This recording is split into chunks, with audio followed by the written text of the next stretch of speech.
নমস্কার। আজ আমরা একটু কথা বলবো ঈশ্বরচন্দ্র বিদ্যাসাগর মহাশয়ের লেখা বেতাল পঞ্চবিংশতি নিয়ে। মূল গল্পগুলো তো অনেক পুরনো, কিন্তু বিদ্যাসাগরের গদ্যে এটা বাংলা একটা ক্লাসিক হয়ে গেছে। একদম। এখানে আমরা পাই রাজা বিক্রমাদিত্য আর এক বেতালের গল্প। হ্যাঁ, ওই যে কাঠামোটা বেশ মজার। রাজাকে একটা শর্তে, একটা বেতালকে বয়ে নিয়ে যেতে হচ্ছে।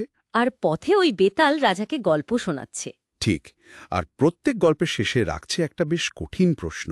শর্তটা মনে আছে তো? উত্তর জানলে বলতেই হবে। কিন্তু বললেই বেতাল আবার ফুরুত, উড়ে গিয়ে গাছে বসবে। হা হা হা, ঠিক তাই।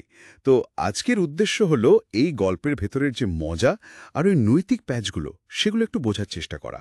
অবশ্যই, কারণ এই গল্পগুলো কিন্তু শুধু শোনার মজা নয়, এগুলো আসলে রাজা বিক্রমাদিত্যের তার জ্ঞান, বুদ্ধি আর সবচেয়ে বড় কথা তার যে ন্যায় বিচারের বোধ, সেটার একটা পরীক্ষা। হুম। আমরা দেখব যে সাধারণ লোককথার আড়ালে কত গভীর সব প্রশ্ন লুকিয়ে আছে, সামাজিক, নৈতিক। আর বিদ্যাসাগরের ওই সহজ সরল গদ্য, উফ।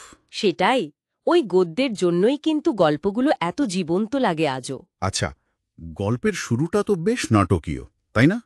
রাজা বিক্রমাদিত্য এক কাপালিক যোগীর পাতা ফাঁদে পা দিলেন। হ্যাঁ, ওই যোগী রাজাকে বললেন শ্মশান থেকে একটা শিরীষ গাছে ঝুলে থাকা শবদেহ নিয়ে আসতে, যেটা আসলে বেতালের আস্তানা। ঠিক। আর রাজা যেই না ওই শবদেহ কাঁধে নিলেন, অমনি শুরু হয়ে গেল সেই শর্তের খেলা, আর একের পর এক গল্প।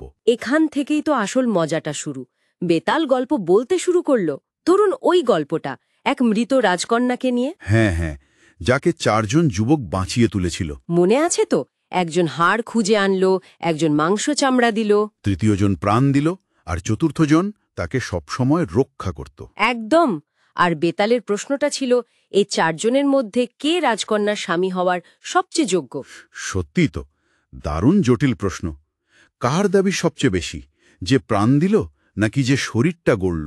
বা যে রক্ষা করল? প্রথমজন হার না আনলে তো কিছুই হতো না। ঠিক। আমার কিন্তু প্রথমে মনে হয়েছিল যে প্রাণ দিল তার দাবি হয়তো সবচেয়ে বেশি। সেটা মনে হওয়া স্বাভাবিক, কিন্তু এখানেই তো ওই নৈতিক প্যাচটা। মানে? ভেবে দেখুন, একজনের কাজ তো অন্যজনের কাজের ওপর নির্ভরশীল, কেউ একা সম্পূর্ণ নয়। বেতাল আসলে দেখতে চাইছে রাজা কোন যুক্তিতে, কোন দিকটা বেশি গুরুত্ব দিয়ে বিচার করেন। আচ্ছা আচ্ছা, কোনো সহজ উত্তর নেই, রাজার বিচার বুদ্ধিটাই আসল। একদম, রাজার প্রজ্ঞার পরীক্ষা। এই একই রকম কঠিন প্রশ্ন তো আমরা পরের গল্পেও পাই, ওই যে চোরের গল্পটা। ও হ্যাঁ, দারুণ গল্প। এক চোর এক গরিব ব্রাহ্মণের বাড়ি চুরি করতে ঢুকল। ঢুকে দেখল তাদের ভীষণ কষ্ট, চরম দারিদ্র দেখে তার এত মায়া হলো যে সে নিজের জমানো যা টাকা পয়সা ছিল সব ওই ব্রাহ্মণকে দিয়ে দিল। ভাবা যায়, এখানেও বেতালের একটা প্রশ্ন ছিল তো। হ্যাঁ, প্রশ্নটা ছিল, কে বেশি মহানুভব? ওই চোর যে নিজের স্বভাবের বিরুদ্ধে গিয়ে নিজের পেশা ভুলে দান করল, হুম। নাকি সেই ব্রাহ্মণ যিনি হয়তো উপায় না দেখেই সেই দান গ্রহণ করলেন? এটাও কিন্তু সহজ প্রশ্ন নয়, কারণ এখানে উদারতার সংজ্ঞাই যেন চ্যালেঞ্জের মুখে পড়ছে। হুম। এই গল্পগুলো আসলে শুধু ধাঁধা নয়, এগুলো বিভিন্ন পরিস্থিতিতে মানুষের আচরণ, তার কর্তব্যবোধ, ন্যায় অন্যায় বোধ, এই সব কিছুর পরীক্ষা নেয়। ঠিক। প্রত্যেকটা গল্পই যেন একটা করে নৈতিক উভয় সংকট তৈরি করে, যার কোনো সাদা-কালো উত্তর নেই। ঠিক, বেতাল যেন রাজাকে একটা আয়নার সামনে দাঁড় করায়। এটা শুধু জ্ঞানের পরীক্ষা নয়, প্রজ্ঞার পরীক্ষা, উইজডম। তাহলে আমরা যদি একটু গুছিয়ে বলি, বেতাল পঞ্চবিংশতি আসলে লোককথার মোড়কে জ্ঞানের আর নৈতিকতার এক দারুণ অনুশীলন। নিঃসন্দেহে প্রতিটি গল্পই যেন এক একটা কেস স্টাডি, আজকের দিনের মতো করে বললে। হুম। মূল উপলব্ধিটা হলো গল্পের ছলে এখানে ন্যায় বিচার, প্রজ্ঞা, আত্মত্যাগ, মানুষের চরিত্রের ভালো মন্দ, এসব জটিল দিক নিয়ে প্রশ্ন তোলা হয়েছে। আর বিদ্যাসাগরের অনবদ্য লেখনী। হ্যাঁ, তার লেখনীর গুণে এই প্রাচীন গল্পগুলো আজও আমাদের ভাবায়, আমাদের চিন্তাকে উস্কে দেয়।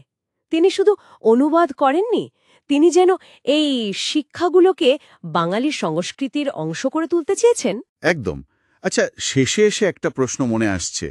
এই যে এত গল্প, এত ধাঁধা, এই নৈতিক উভয় সংকটগুলো, এগুলো কি শুধু রাজা বিক্রমাদিত্যের সময়ের জন্যই প্রাসঙ্গিক ছিল? মানে তার বিচার ক্ষমতা তো কিংবদন্তি। হ্যাঁ। কিন্তু প্রশ্নটা হলো, এই উভয় সংকটগুলো কি চিরন্তন নয়? ভাবার বিষয়। আজকের এই জটিল পৃথিবীতে দাঁড়িয়ে যদি আমরা ওই একই পরিস্থিতিতে পড়ি, আমরা কি উত্তর দিতাম?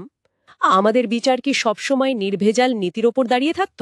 নাকি পরিস্থিতি, সুবিধা অসুবিধা, ব্যক্তিগত লাভ ক্ষতি এই সব কিছুর দ্বারা প্রভাবিত হতো? ঠিক।